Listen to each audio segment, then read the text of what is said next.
I sgwrsio gyda Genedlaethol Evans a'i mherch Ian Loes. O'n i'n sôn am eitem can y cardi sy'n cael ei chynnal drwy gydol yr wythnos yma yn Encore.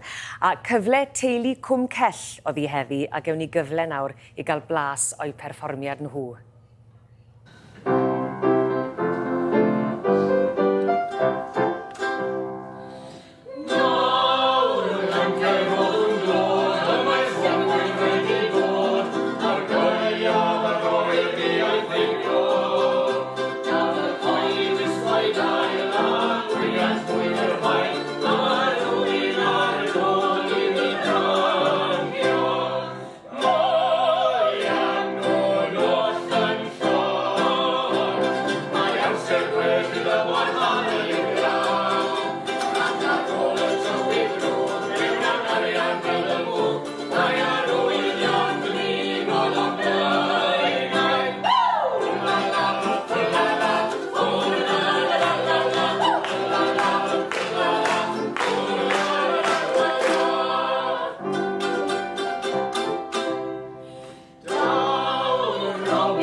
Joyous yw hwnna. Wi'n gwybod pwy fi eisiau ymharti nesau, teulu cwm cell. Delyth a Peredur, y fam a'r tad, Rhian a'r hys, y mab a'r ferch, ac wrth gwrs Gwyneth fyna y fodryb ar yr ukulele arbennig, neu beth yw morio canu. Iawn.